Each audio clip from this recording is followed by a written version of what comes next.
It was a beautiful morning and we were ready for part 2 of our boat survey, which includes the haul out followed by a sea trial. The reason the boat is hauled out of the water is so that the surveyor can spec the bottom, shaft, and propellers. This big blue travel lift is a type of heavy-duty crane that can lift boats up to 150 tons. Can you guess how much this boat weighs? This baby comes in weighing 10 tons, which is pretty light compared to some of the other models we were considering.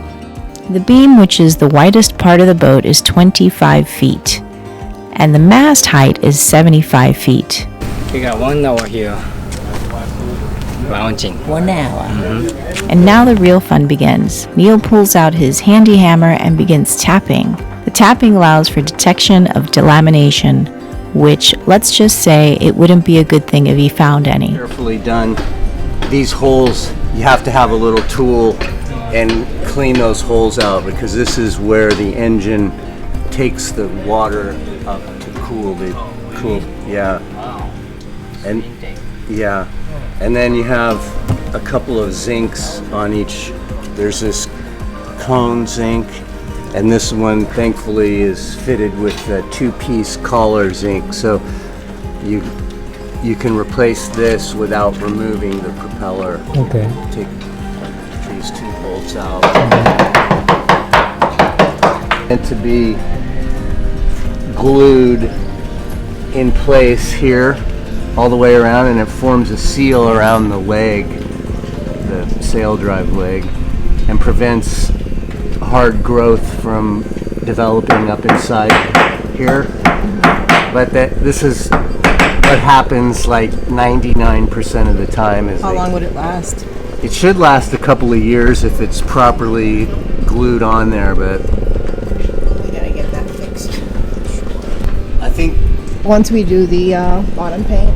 yeah, do the bottom paint, do the zincs. I would look on board, maybe even Oliver now. But you should have a complete set of these zincs as spares, like two of the cones and 2 of the split collar zincs. Okay. Those should be on board. This is so important because this propeller is super expensive. Like these folding props and you don't want, this is sacrificial material, right? And it's corroding away. If it's gone, then the propeller and its components begin to Yeah, they corrode as well. Yeah, and he's got speed prop on here. This is like a coating that it's kind of like anti-fouling paint for propellers. Wes! Hey, tear them up, Wes. Don't do it. Don't do it. This stuff, this is just exhaust from the generator that can be cleaned off. Try not to use anything too hard. What? Like there's stuff, there's fiberglass cleaners that are mainly acid based, and if you do that, it'll leave marks on the bottom paint. So try to use the least toxic thing you can to clean that.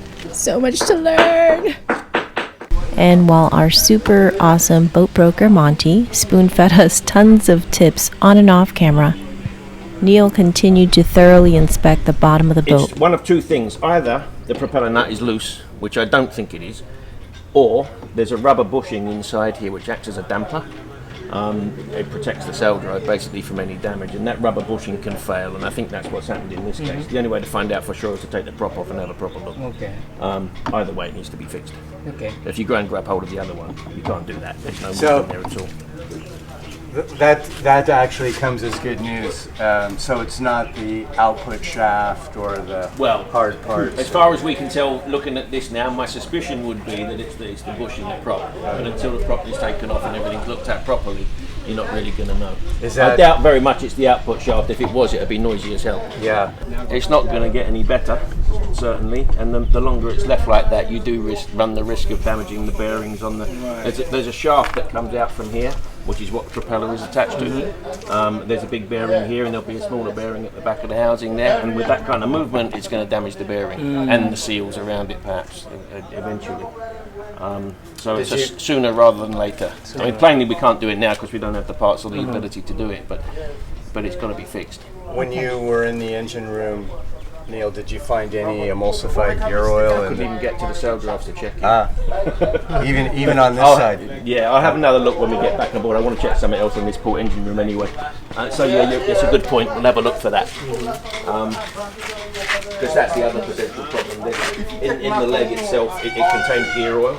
The shaft that comes out has the bearings that I just mentioned. It also has seals on the outside to prevent the oil coming out, but also to prevent water going in.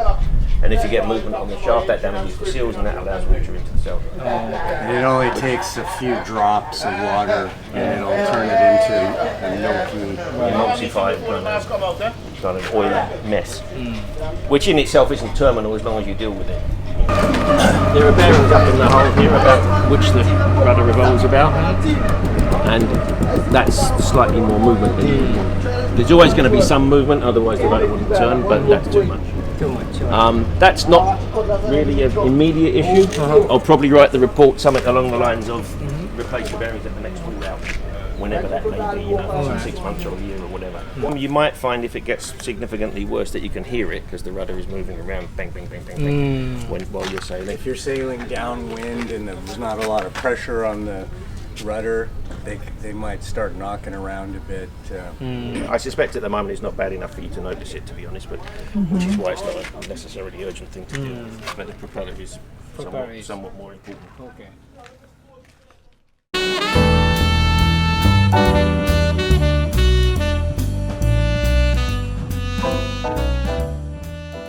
You remain in charge, you are the skipper, of course. I'm only here to ask you to do stuff. If there's something you don't want to do for a safety reason or whatever, you just tell me and we find another way. Okay? It's not a big deal. It's probably going to take us maybe an hour, hour and a quarter, something like that. We'll do some engine tests, which I tend to do in the bay if we can, just to save getting bounced around too much out there. If it's doesn't look particularly horrible out there. So we'll do some engine tests initially. I'll start in the port side, then I'll come across to the starboard side. I'll be jumping between the two. The first thing we'll do is an engine mount test. Okay, and so we'll be stationary or nearly so, and we'll be in neutral on both engines. And I'll ask you to put the port engine first into forward, give it a big burst, and straight back to neutral again. No need to hold it open, literally just bing, bing. Okay. And what I'm trying to do is rock the engine. And if the engine mounts are a problem, I'll see too much inertia. I don't expect to see it; they look fine, but we'll check it. I'll probably ask you to do that a couple of times forward and probably a couple of times in reverse, so we're rocking both directions. Then we'll do exactly the same on the starboard side. And then I'll ask you to go at 2,000 RPM on the port engine alone, and we'll just see how that performs. Then we'll do the same at 2,500 and 3,000. That should be wide open at 3,000. Then we'll do the same again on the starboard side. While that's going on, I'll be looking at temperatures and looking for leaks and so on and so on. Once we've done that, that's the engine section pretty much done with, although I'll still be keeping an eye on things. We'll then get the main sail up. I'd like to see all of the sail. It's up to you, you're the skipper, so if you want to refit, that's fine, but it looks like it's fairly benign out there, so we should be good. Then we'll get the head sail up, we'll sail out, we turn around, we come back in again. I'll be looking at sail condition, sail controls, and so on while all that's going. Okay? Everybody good? Okay, so let's just head out until we... I missed the part about the snorkeling and rum punch. You can do that this afternoon. I saw it yesterday once, I was in the bag. You see the back of this batten?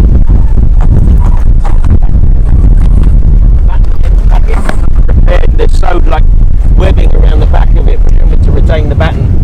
Okay, so it's meant to have a compression screw. There's like a cotter pin arrangement that seems to wedge in the end fitting on the batten block. It's not one I've seen before, to be honest. But it obviously failed on that one, so let's stitch that around the outside. It's not a particularly tidy job. It's functional, but it's not very pretty. This is what happens in remote locations like this. You know, we don't have the sail off like we would have in Fort Lauderdale or San Diego. So, yeah, that batten end pocket. The others have big screws in them used with an Allen wrench, and if that broke and they couldn't get one, this is another style of batten end pocket compression where it's just a massive strong piece of Velcro. So you put the batten in there and then you pull, and it's perfectly a legitimate way of doing it, but it's just not like the others. Day 2 of the survey. We are sailing right now, sea trial. Ocean is very calm. Wind is not so windy, but I think we're doing pretty good. So far, we did pour out this morning. We have a tiny little problem, but not much problem. Hopefully, no any problem or sailing or any sail. So we'll see. So for example, you can see here, I don't know if you can see that very clearly. So it's Osprey. Osprey is the name of the ferry that you came up on yesterday, and so that's the boat. That's what we're looking at. No radar. Okay. So if you come down a bit further to where we're headed to, so that's Tyrrell Bay where we're going to go back into, and you can see there's 3 or 4 boats in there that have got AIS turned on, and so we can see them on there. Oh, very nice. Yeah. I'm so glad it has AIS. Yeah, it's a very useful thing. Especially at night. This is us down here. Fantastic. Alex, I should see how these companionway stairs come out and expose the escape. Oh, escape hatch. Oh, that's how you do it.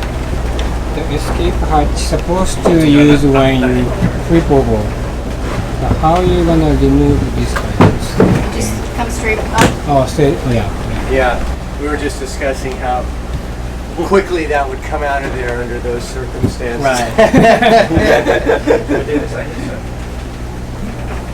So we just finished up our sea trial on day 2 of the survey, and everything's gone really well. Just a few minor fixes, but looks like she's a winner. Yeah, I think it's in great condition and it's very fast and comfortable. Really liked it. I We didn't love get sick. it. Yeah, we love it. And Kaz didn't get seasick. It's perfect. It's huge. So we bought the boat and we moved in. Join us next week. We'll show you how we spent a month at the marina getting things done before finally taking Xanadu out for a sail. Thanks for watching.